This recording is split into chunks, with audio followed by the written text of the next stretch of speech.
Morning, everybody. Very welcome to this webinar concerning a good start for calf. Here today we have two talks, and they're both related to milk feeding and prevention of dehydration in milk feed calves. We have two speakers here today, and the first one is Ib Carstensen. And Ib Carstensen, well, he has a background as a trained farmer. The last 16 years he has been worked for Vilofoss, and he is the responsible for the milk places for calf. So we both have a very broad practical background and technical background in milk feeding. Later, the second speaker, which is me, will continue. I am nutritionist and I am technical product manager here at Vilofoss, and I'm the technical responsible for a range of our product, especially the ruminant product. During the webinar, it will be possible to ask questions in the chat. We will follow up on the questions after the two presentation. When we finished, then the session will it will be sent to you as it will be recorded. Ib, I will now give the word to you, please.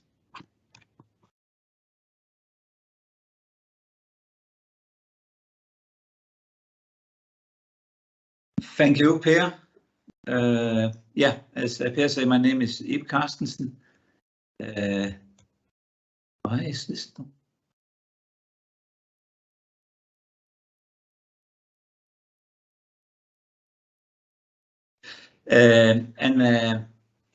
Yeah, my name is Ib Carstensen, and my agenda for today is the feeding of the calf in the milk period. I will talk about the colostrum and how important it is for the calf. I will talk about feeding with milk replacers, the quantity and the quality.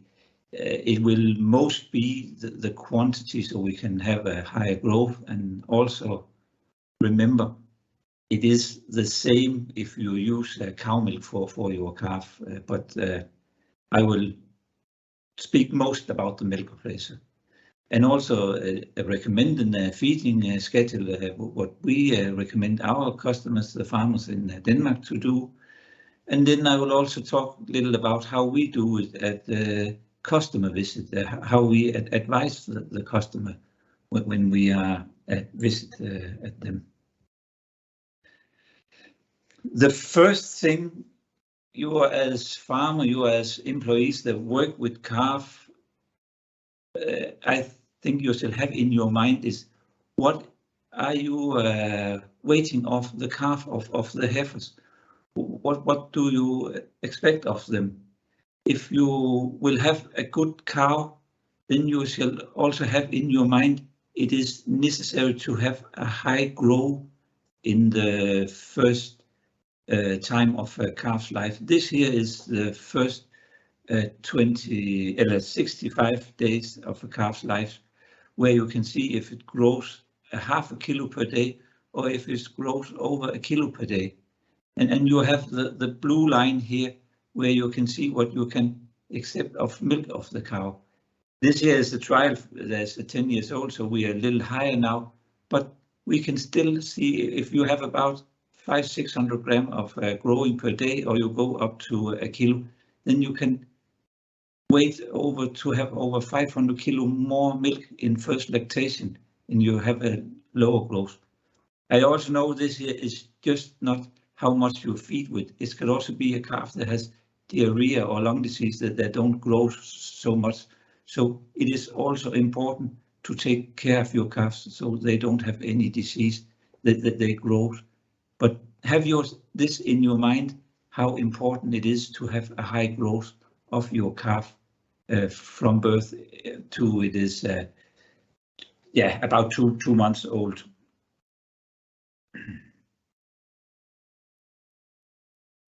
The first meal for the calf is colostrum, colostrum from the cow, and it is very important you feed your calf so quick as possible, and we say before 6 hours. It is so important to feed it quick as possible so the calf can intake the immunoglobulins into the blood. It is there the calf get anything to stand for disease in the first 3-4 weeks before the own immune system going to work. It also very important. It has a lot of immunoglobulin, the milk you feed your calf with. But the easiest way to take a farmer test is to take a Brix on your colostrum milk, so you can see how much dry matter you have in your milk. And yeah, we have a number that's 22 is the lowest. If you are lower than that, then you shall look at your dry cows, take care of them on another way, so you have a higher Brix value in your milk. And if it is necessary, then and you have enough, if you have a colostrum lower than 22, then throw it away, don't use it for calf. Colostrum, it is still important you feed your calf with colostrum more than once. We will go up to 3 days for it, because there's still something in the colostrum. The next milk from the cow, okay, it is lower in dry matter, but there's still a lot of good things in this milk for the calf. So it's also important you feed with colostrum more than once. You do it in 3 days. If you make a vaccination for rotacorona, then say you shall feed the calf with colostrum in 7 days. Okay, it is not impossible. It's difficult to do, but if you want to have the highest out of your vaccination, then you shall up and do it more than one time. Then it is the 7 days I recommend. It also very important you handle your colostrum correctly. Some of them has it frozen when they have milked the cows, then it's frozen down, and they take it up and warm it up for the 40 degrees for feeding. This warm should be doing not very hard. It is doing slow, and so you don't damage anything in the colostrum. And also some do it fresh today, have it in a refeed or just take it from the cow, also in a refeed 2-3 days, so they have something to feed the calf with immediately. And then also important when you have this in the refeed, you warm it up slowly so you don't damage anything. But it also very important you have a very good hygiene, so you clean everything every time. Also, if you have it in your refeed, that it is cold enough and so far. So the colostrum is one of the most important things for the calf. This here is where they have feed a calf with several amount of immunoglobulins, where we see 25 grams per liter is a good amount, and then they have go down. And what you see here, if you have a calf here, you have feed with a good amount of colostrum before 6 hours, then you also have less calves that have sickness. You have about 70% that have no sickness in the first 60 days. If you are at a low value of immunoglobulin, then you can accept there's more calves that get illness. Here you are more than the half calf that has illness, just 45% that don't, and it still gives trouble with your calf even when you came in the period where their own immune system shall take over. But when it is not strong from the start, you will see you still have the illness with your calf. So it is so important you have a good colostrum for your calf. We cannot do anything there later with milk replacer or with cow milk or something like that. the colostrum is the most important meal for your calf. Remember that when you're taking care of calf. This here is another thing. If you have your milk, you're milking out of calf, if your breaks, if your dry matter is low, then you also as farmer maybe should look at how long time is there going from a cow calving to you milk the cow. If you milk the cow, here it's 2 hours, and that's how we say that is 100%. If they go 6 hours from calving, and then you lose some of the immunoglobulin and the dry matter will be lower. And if you go up to 14 hours after calving, then you have lose over a third part of the immunoglobulins in the colostrum. So it is also important you milk the cows quick as possible. I also know a cow that the calf just an hour after you have milk, and it's difficult to milk this cow, but have it in your mind, you will have a better colostrum if you milk the cow immediately after calving.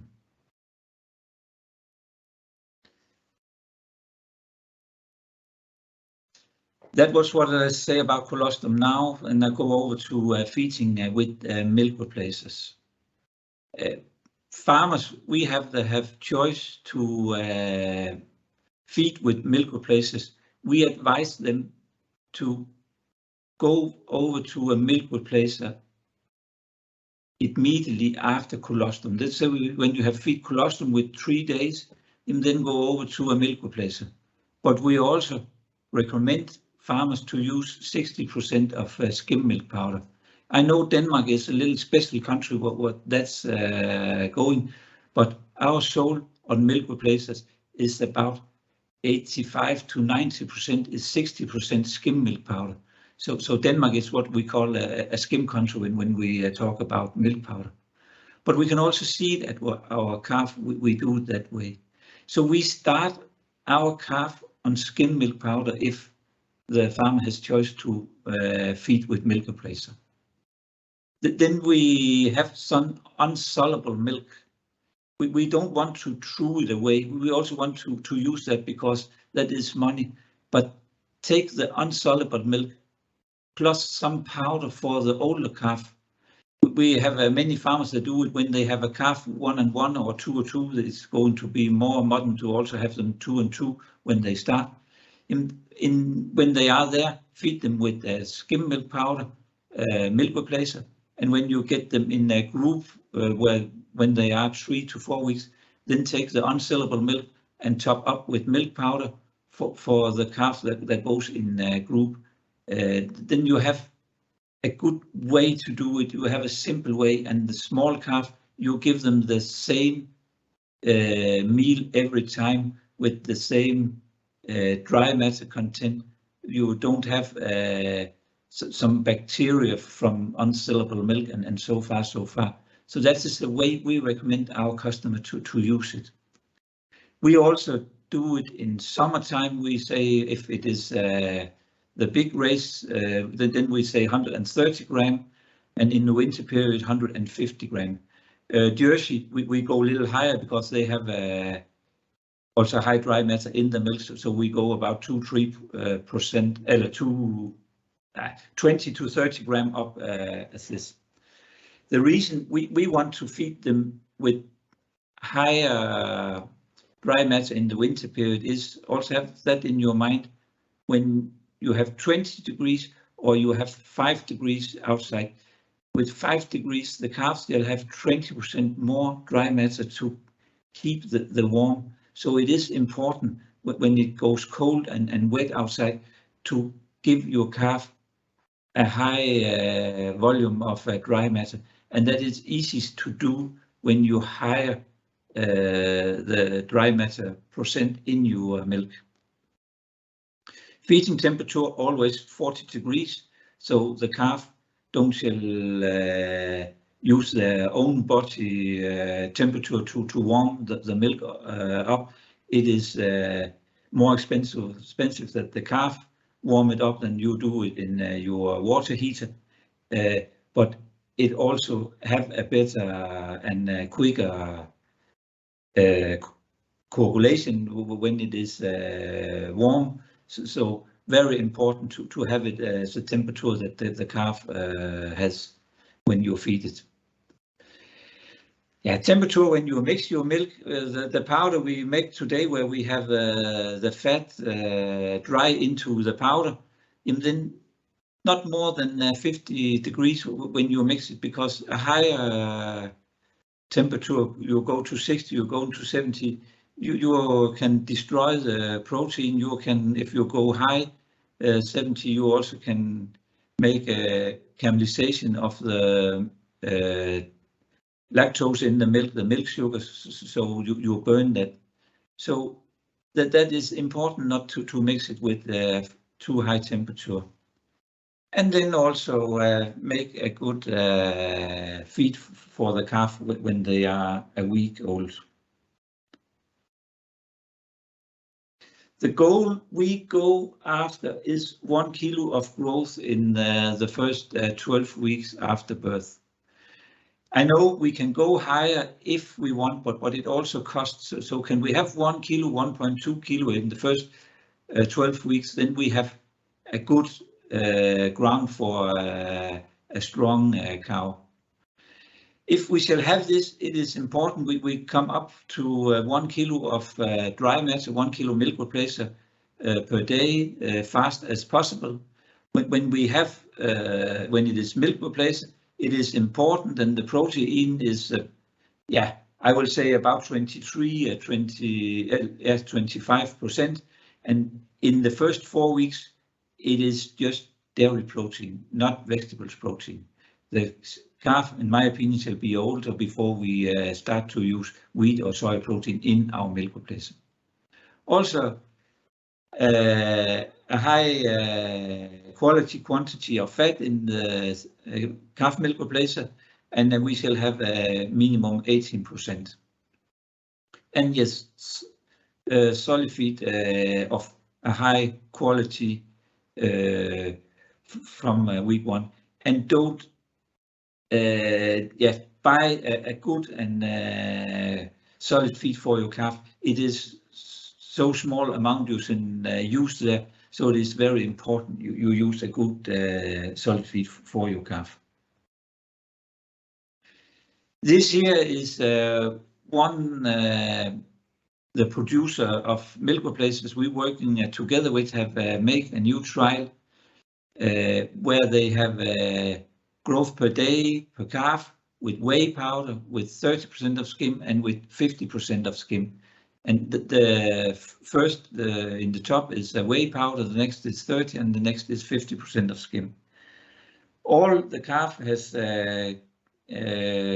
getting to feed with 55 kilo of powder in the milking period.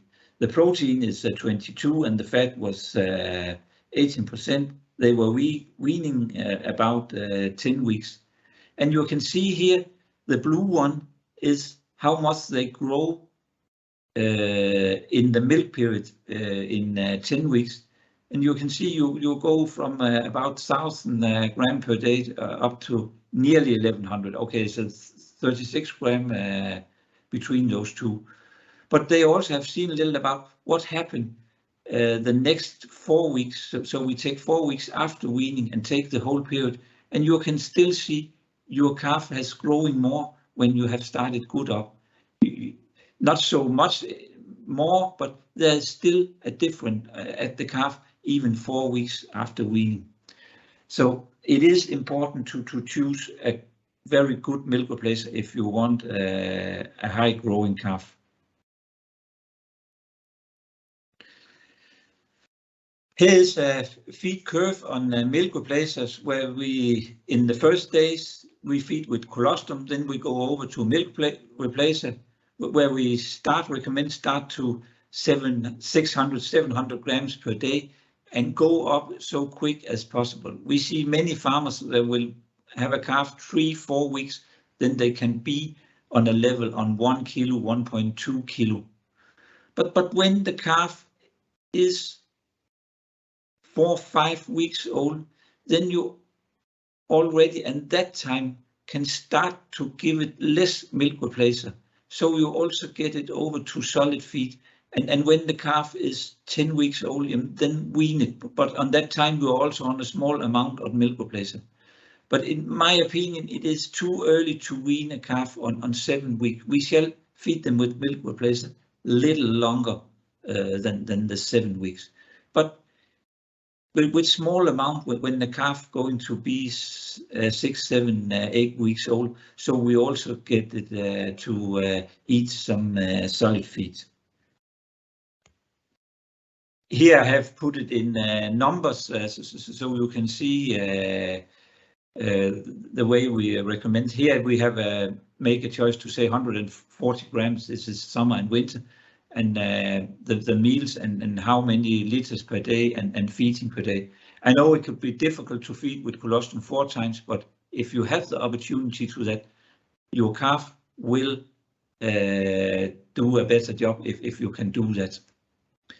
And we have the remarks over the colostrum. It is quick, quality and quantity. And also when the calf going to be some days, it also very important to give it fresh water after the milk meal.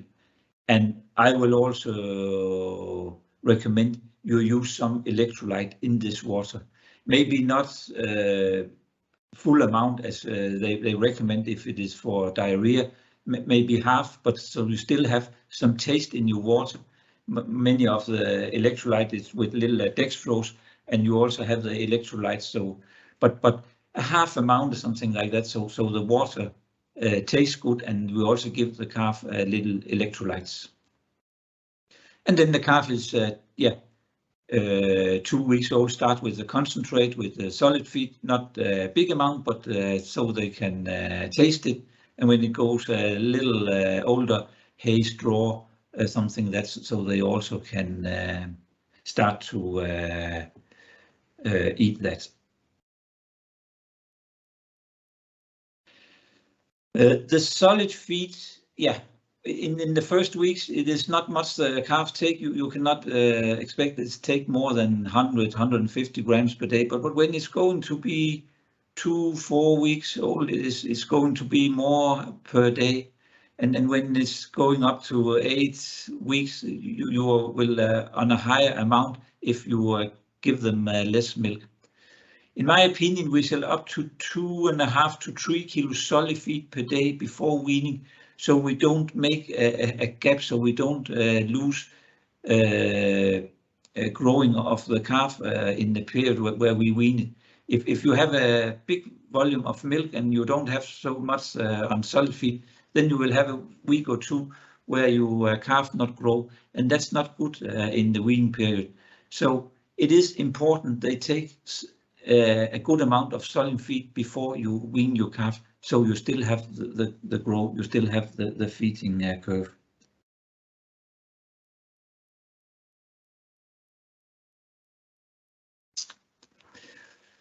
As Per said, I also work in the field, so we I have a customer visit. I also have a colleague. We have a lot of customer visits on a small calf where we help farmers to go a better grow or have the trouble with the diarrhea or something, or what they have something. And what we looking into when we are at customer visit, that is how good is the hygiene, and that is not just in the calves, it also the technical advice they use for milk and so far. It is so important you have a good hygiene. All farmers today is so big, so where the calf are housing and so far, it's they use it every day because there came new calves every day. So the hygiene is so important when the farms are going so big as they are. The milk amount, are they feeding with the amount so they have the growth they thought they have? Because it's if a farmer said my calf cannot drink 8 liter of milk, so we are out. So we go up and 1.2 kilo of powder. Is that what the farmer wants? But if you take a talk with him and he goes slowly up to that amount, then it nearly every time possible to came on that amount. But a calf that is a week old, it can be difficult to go up there. So make a feed schedule with him so they come up. And we also always talk about this water and electrolytes with the customers.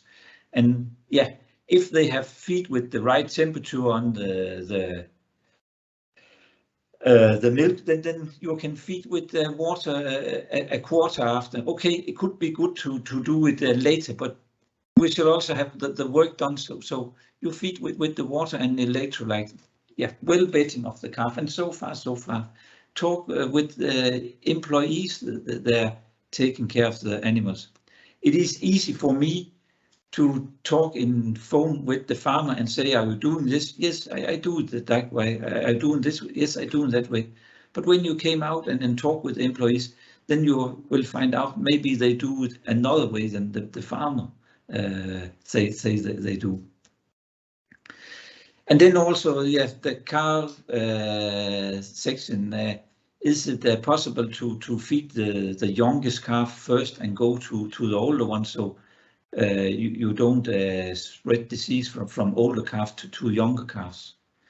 And housing of calf, is it stand right when you have an igloo for the winter or something like that? That is what we have focus on when we visit farms.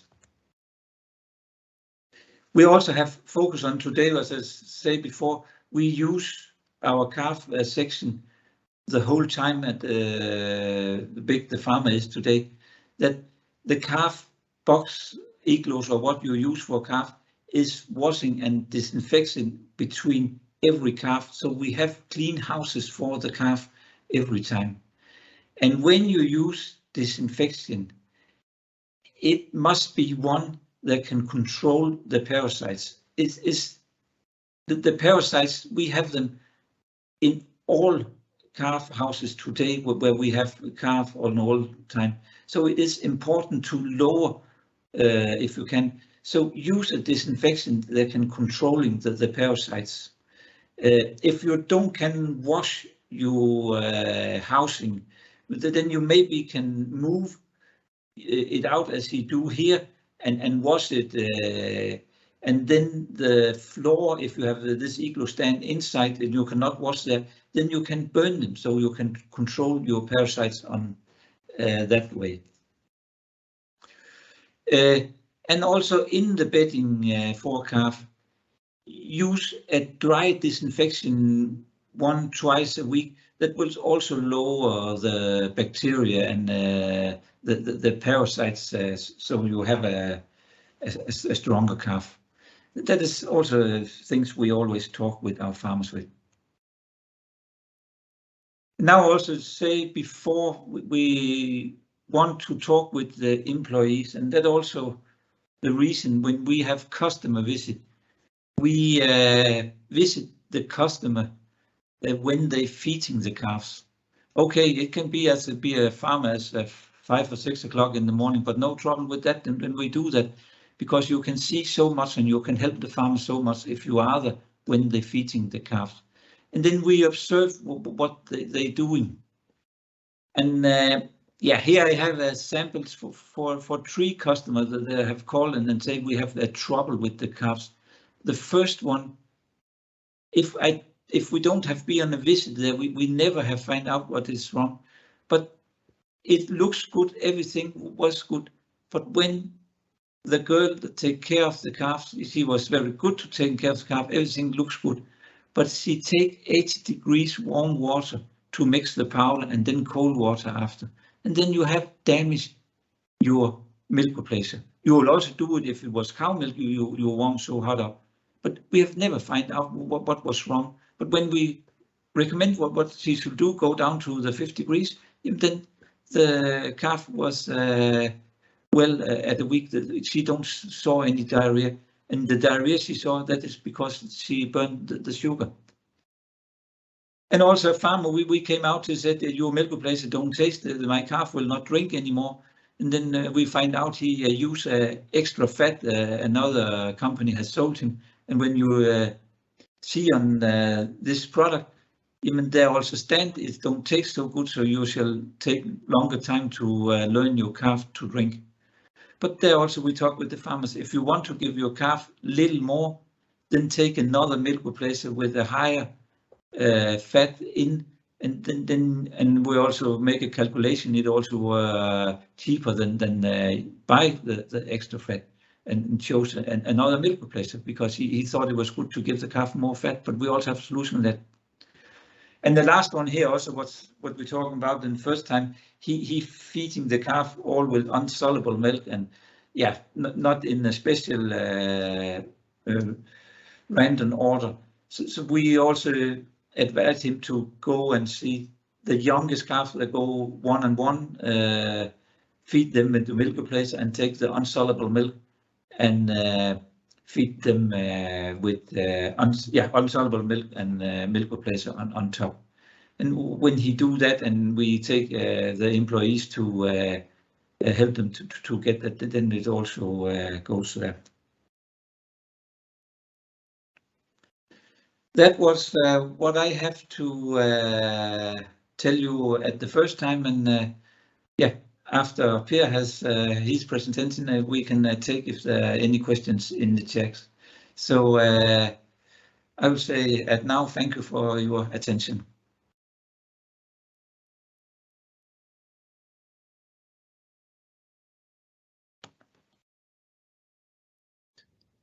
Thank you very much, Ip.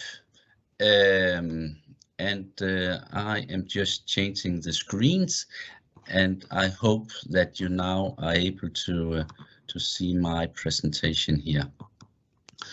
I will now continue discussing how to prevent the dehydration of the animals by using oral rehydration solutions. And why is it that dehydration and diarrhea is a problem? That is that the reason for that is that more than 50% of our dead animals are caused by diarrhea and rehydration. And we also know that most of the animals which are being dehydrated, they will have that within the first 3 months.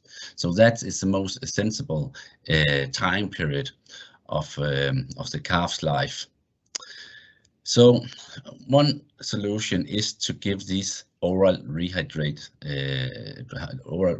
solution. These are kind of a golden standard. That is a solution developed by universities, and they have economical, very cheap solutions to use on farms. And what they basically contain, they contain some electrolytes and some sugar and some buffer. And the job is to balance the electrolyte balance, the water balance, and the acid-base balance of the animals. But the thing is that in real life, in practice, too many calves are not really treated with the electrolytes, even they have a need for it. There was a recent study from the US where it showed that more calves are meeting antibiotics compared to the oral rehydration solution when they have some kind of diarrhea. And one of the explanation that's been given for that is that the way we are feeding the oral rehydration solution, which normally is between feeding, does not really fit the modern calf rearing, so it's not really being done. So the last year there's been a big attention on feeding milk and oral rehydration solution at the same time. This is have an easy management. It'll be labor saving. Probably you will have more calf treated, as it is easy to treat the animals, and most probably you will also have the calf treated earlier, as again because it's easier to do. Anyway, This also increases the concentration of nutrient in the feeding, which affect the abomasal emptying rate, which come back to. Another aspect I will discuss is also if you use the bicarb or acetate as a buffer in the oral rehydration solution, as they have a different property. These things have increased attention in the recent literature. First of all, when is it we have this problem? That's what we can see here on this figure, that the biggest problem with diarrhea and rehydration, that is here in the first 3 weeks of the animals. We see here we have most of the diarrhea. But again, it's important to remember that the animals do not die because of diarrhea. They are dying because of rehydration and due to a low metabolic acidosis, which change the behavior of the animal. First of all, it's very painful and it makes them stiff, and that's one of the reasons they're given, that they actually are preventing eating even more, taking meals in. So what should we look for when we are talking about young calves, and which calf should need to have an oral rehydration solution? Well, it's basically all the calves which are different from the clinical normal. It's mainly the calves which have a mild or moderate change from normal, whereas if you have animals with severe diseases, or then you need to call a vet, because then the calf need further attention than an oral rehydration solution can give. You should look after sign of dehydration. A calf can easily be dehydrated, also even she not is having diarrhea. So one of the classical signs to look at is the eye recession, which you look here into the orbit here, and you kind of look how many millimeter there are, and as a general rule of thumb, well, if it's here up to 5 millimeter, you can do very well in supplement the animals with an oral rehydration solution. If it's more severe case, well, then you probably need to give an IV solution, and probably also call a vet. Another classical way to access the dehydration is the skin tent time. So that's a picture of it here. So you grab the skin and then you untighten it again, and then you measure the seconds it takes before the skin is completely flat again. Usually the recommendation is 1 to 2 seconds, then the calf is good. There's just been made a recent test about to see the correlation between the tent time. As we see here up on the very top, it goes from 2 seconds and up to 4 seconds. In the same study, they measured the dehydration of the animal, and they observed that it was going from non-dehydrated to about -10.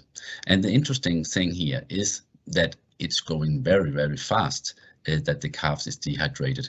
In this trial, the calf, they were deprived of feed and water during 24 hours, and that's the response to that. The two products that we are having here in our company as an oral rehydration solution is the Dehydration and the Dehydration Express.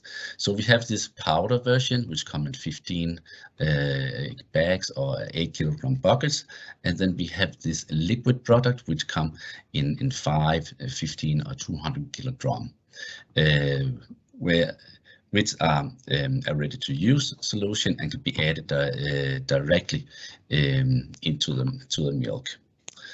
So again, well, dealet needs to be the dealet powder. You need to mix it with water before use, and it buffered with sodium bicarbonate. Whereas the Dealet Express, well, it's ready to use, and it buffered with acetate instead, which have some other properties. It reduced the risk of enteric bacterial complications, as we come a bit further back to. If we are feeding the oral rehydration solution together with milk, then we also change what we call the osmolarity in the meal. And what is that? The osmolarity is basically a measure of how much nutrient and minerals there are in the liquid. So in a body's serum of an animal, it will be a value of around 300 milliequivalent per liter. In cow milk, it will also be around 300 milliequivalent to the liter. So that's the meal we usually give to the calves. But if we add that together, so we take the milk and add some isotonic oral rehydration solution, then we will have an increased osmolarity in the ration. And that is what we're going to discuss a bit here in the future, what impact that have. There has been made a lot of studies where they are comparing different oral rehydration solution with different osmolarity, and also where the oral rehydration solution has been added to milk. And here's an example of that, and that's been done on healthy calves.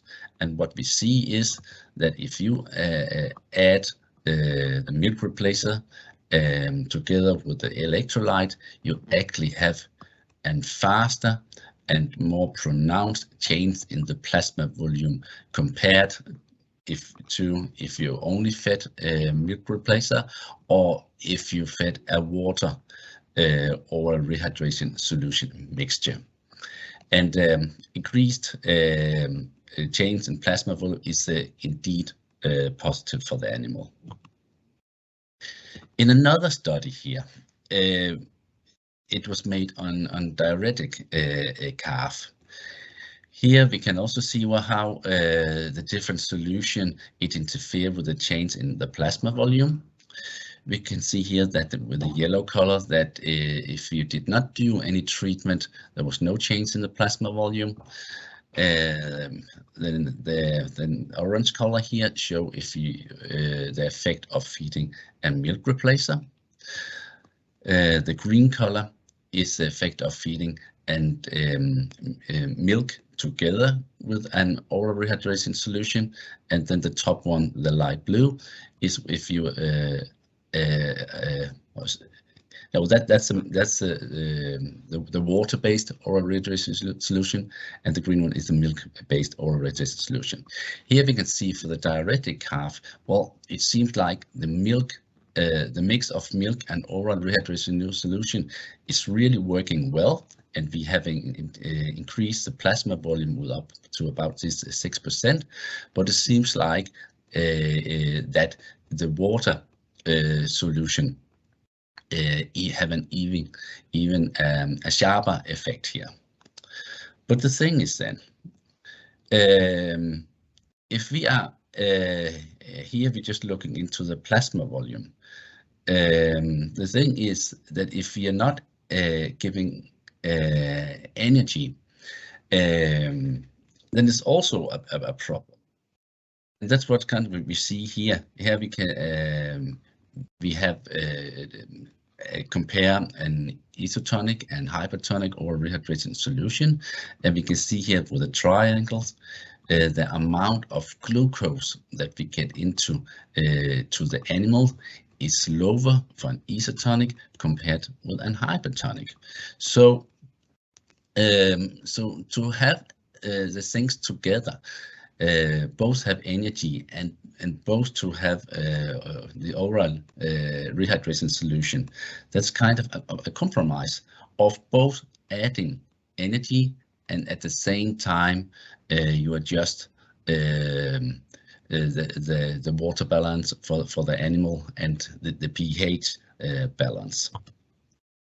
There's a lot of tests being done showing that if you have a hypertonic solution, well, you get a better stability of the energy intake. Here it's demonstrated with glucose. The blue color is an isotonic solution, and the red one here was an hypertonic, and we can see that's increased here in this trial on a diuretic calf.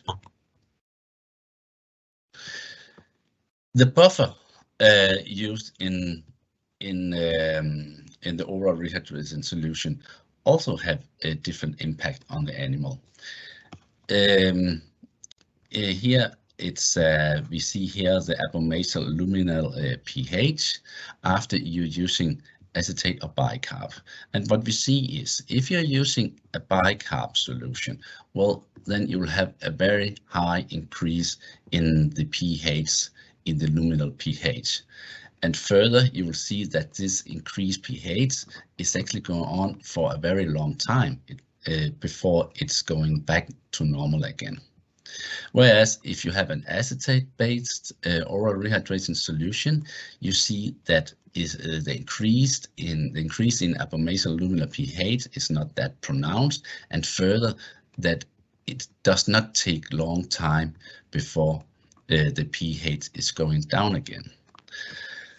And why is that important? Well, that is important because the animal's defense system for unwanted bacteria to enter the digestible tract is to have the pH low. So if you have a high pH here, then you have a higher risk of entering of unwanted bacteria. So the difference between acetate and bicarb. Regarding the systematic alkalization of the animal, these two buffers, they are considered to be equal. But both the acetate and propionate, they have other advantages.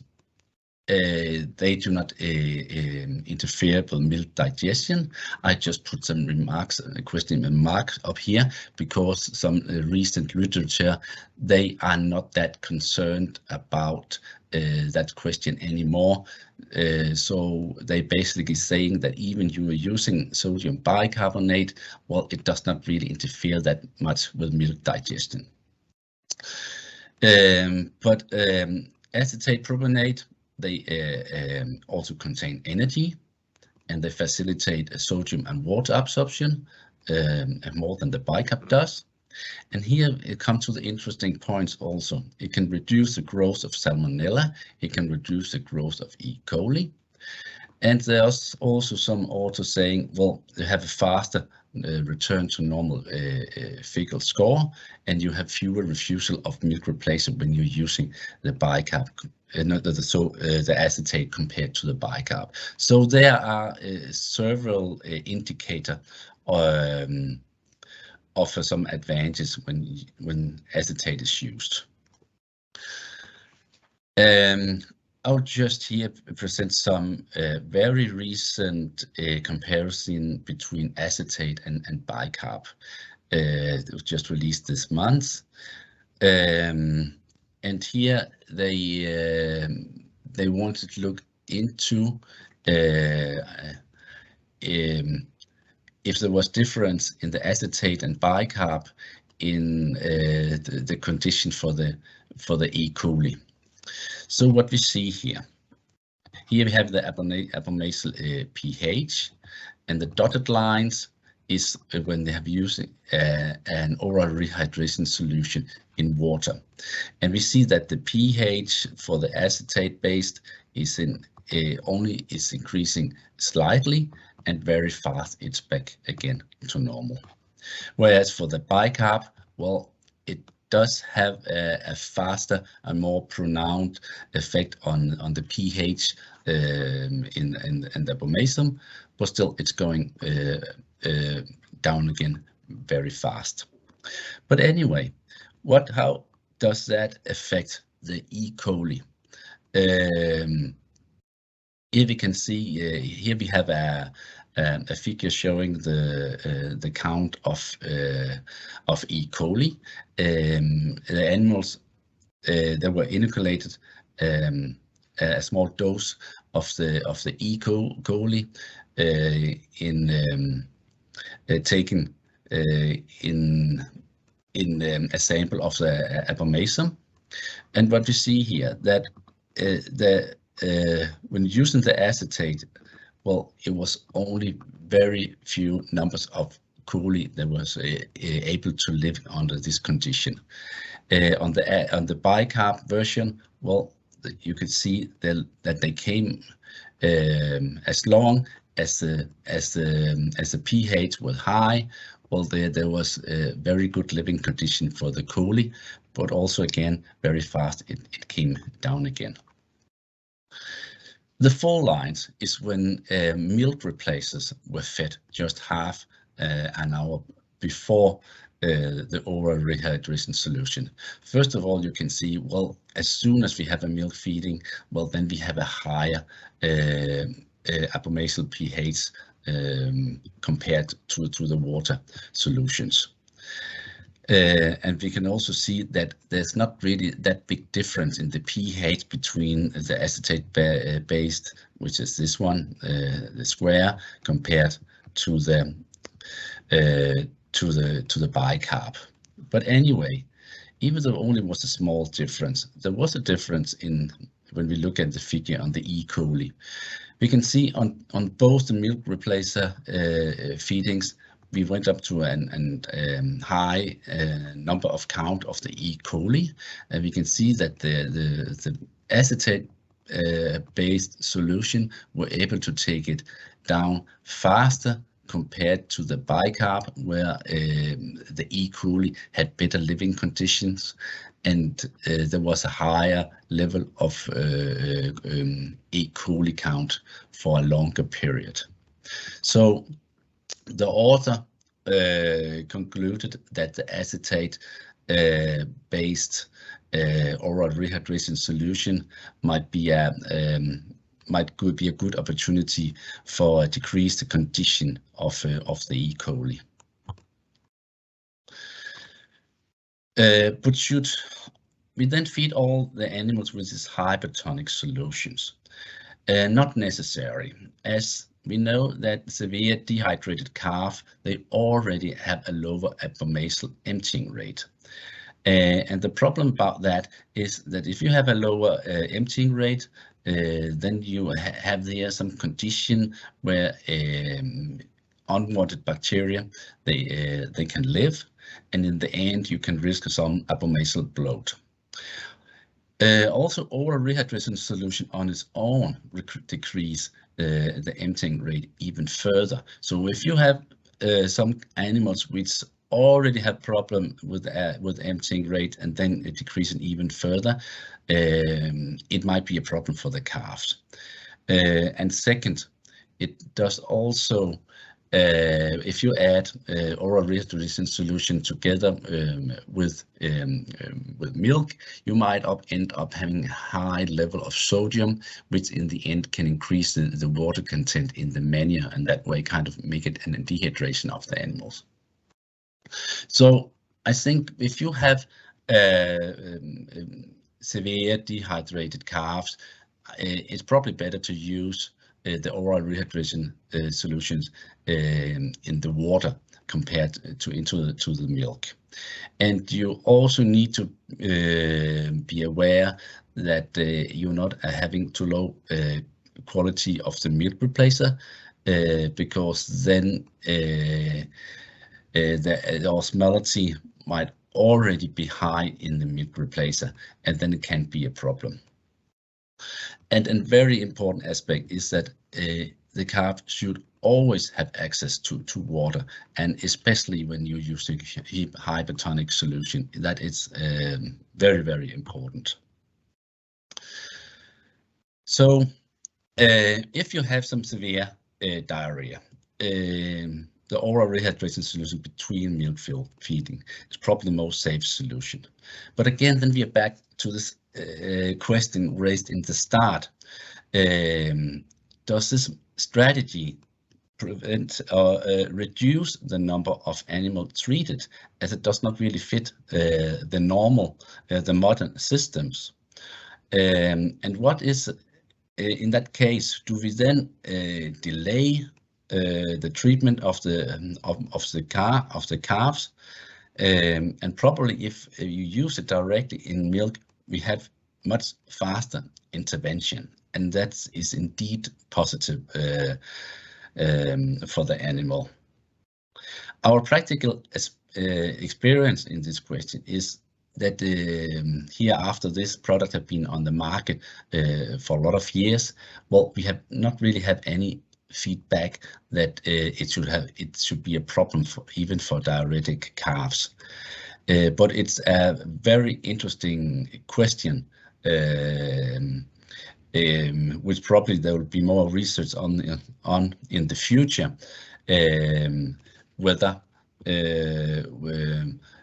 which animal should be cured on these hypertonic solutions, or which calf that should be given oral rehydration solution in the water.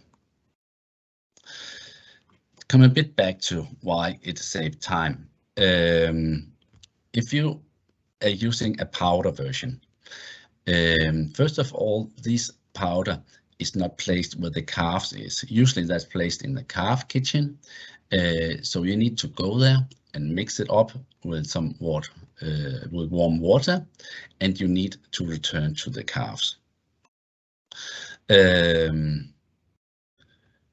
Yeah, so that's actually mean that it takes the whole thing, using the powder version of Dearly, it take a longer time compared to the express, where you first of all have the product placed just next to the animals, or you can have it placed on a milk taxi, so you are you always have it at hand, just next to the animals.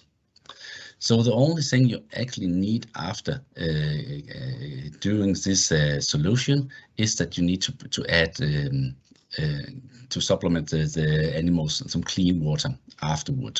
So no extra feeding. Whereas if you take the powder, if you use it in the water, then you have an extra feeding. But it's really great to have this oral rehydration solutions in the water, but just remember to get it done. Here just a few examples of a picture how it's used in practice. Here's a farmer using the Dearly Express directly into the milk, and you can see he just pumped it directly into the milk, and the calf is really happy about drinking it. It's really no problem for the animals to drink that, even that's included. And here other farmers have it put on top of their milk taxi, so they are supplementing it at the same time as they do the feeding, as this might be the time where they also observe if the calf are fresh, if it coming up to him to meet him, and if it's eager to drink or not. We have done a lot of questionnaire about our products here, and in very general, we get very good feedback here. First of all, the acceptance of the product. This is some farmer opinion from Germany, and in general they say it's very good, very good, very good, and they also been asked if they prefer a liquid or a powder, and generally they just say, well, liquid is easier, easier to use. So that's very good response of it. If we go to Sweden, we have also sent out a lot of questionnaire on the product, and again, acceptance really good. the animals are eating it, are drinking it, and even if there is should be a calf not drinking it, they really getting used to it very fast. So so the next time he will do it, but that's very seldom. Usually they just drinking it immediately. And again, they're being asked if they prefer liquid or powder, and again they are very much the same answer, that liquid is easier to use, and that is preferred. To sum up, we have these three basic solutions: the Dehydrate Express, the liquid one, the Dehydrate powder, and then we have the Dehydrate Bio for organic. And they are equal good for doing the basic job in stabilizing the metabolic pH, adjust mineral and liquid balancing. But Express have some advantages, as they can be added into the milk, and it also reduce the risk of enteric bacteria and infections. And overall, it's have an easier management. And maybe this easy management, it might be the overall biggest change, because easy management is, for me, saying that more calves are being treated when it's necessary, and the treatment are done earlier. So we can really prevent some of the more severe dehydration cases. And here, coming to my last slide here. So in general, it's accepted that this oral rehydration solution, well, that's the best option to rehydrate and stabilize the metabolic acidosis in the animals. We believe that too few farmers are using these products, and that calves, they are undertreated, and we believe that the reason for that is that the normal way of using oral rehydration solution, they are too complicated. And here we have then come up with this liquid ready-to-use solutions, which we believe are an interesting new way of treating the animals which need oral rehydration solutions. Yes. I think we are now ready to take questions. So I'll just stop sharing. Please, if there's any questions, then they are very welcome.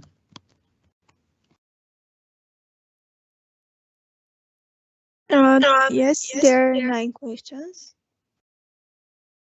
The first one is, what is the exact components and dose for homemade oral rehydration solution due to unavailable commercial ORS? If I understand that question, that is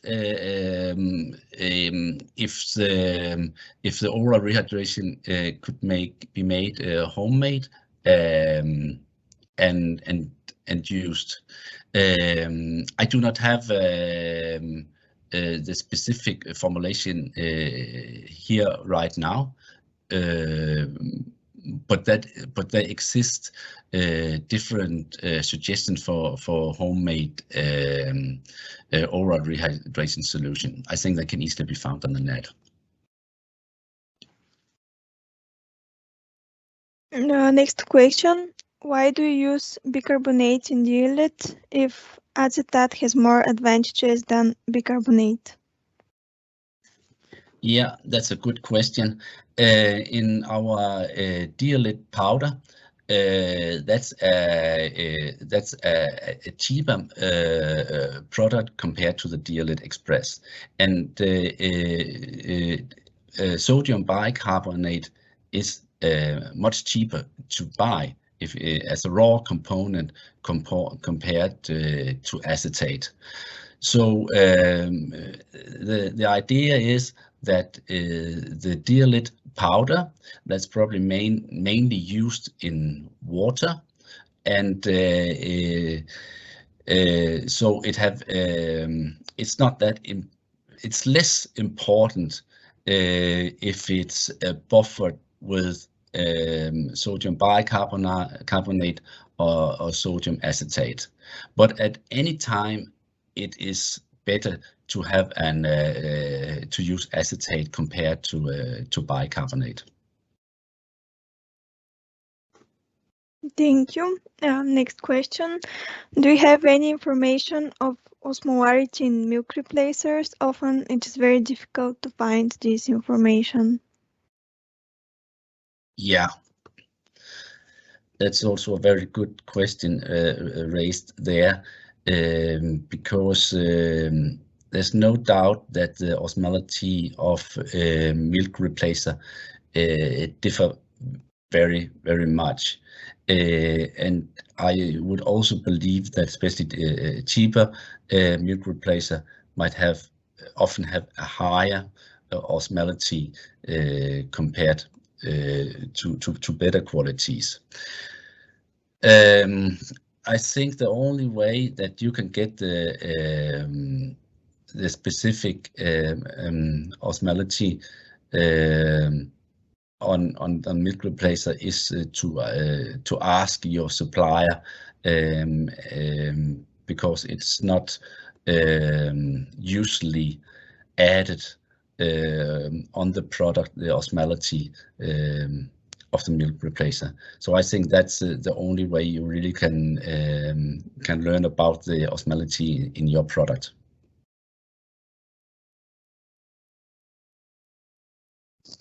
Okay. Next question.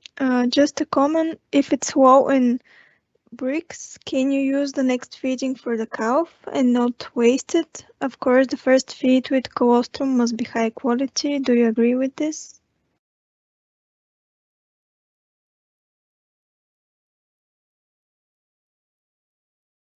Should I answer on that? I am agreeing with it. It's the first feeding that is most important. You have the high amount of colostrum. It will always be lower in the next, and so far. So it is the first feeding that will be the high. You will have a much lower volume in the next feeding.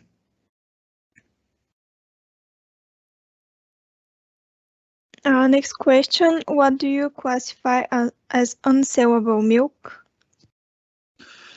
Unsellable milk for me is milk where you have what do we call it in English, a little high cell amount. In Denmark, we take a test of every cow, so the farmer knew that the cow who has too high a level on cells in the milk, so it's unsellable to deliver to the dairy. And if it is too high amount, we also don't recommend to use it at the calves.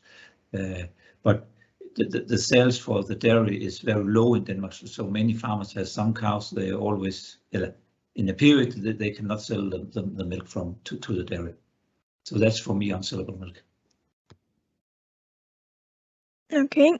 Next question. What is the recommended osmolarity of a hypertonic solution, and why not just use the osmolarity in the intestines?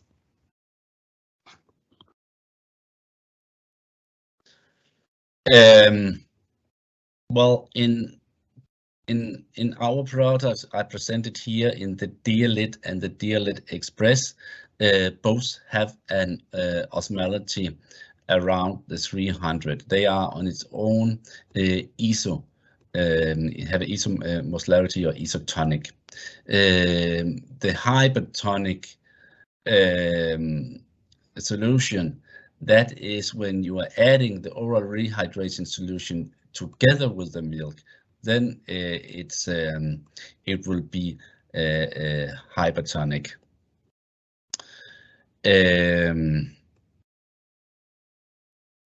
Yeah. So what? So they do not really differ with respect to the osmolarity. They more differ in that aspect of that the Dehydrate Express are more formulated after being used directly in the milk, and we believe that if you want to use the hypertonic solution, then it is the Express solution that will be used. Okay, and final question for now, as we are running a little bit over time. The rest of the questions would be answered in writing.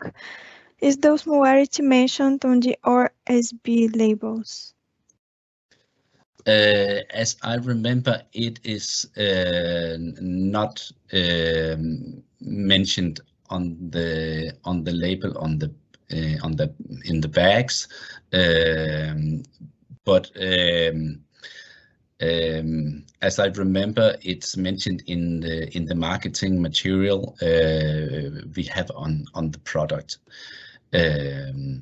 Yeah, so it's not mandatory to mention the osmolarity of products on the label, but usually you are able to find this information elsewhere. And I also know that there has been done a lot of comparison between different oral rehydration solution which are on the market, and usually they are mentioning the osmolarity of the products.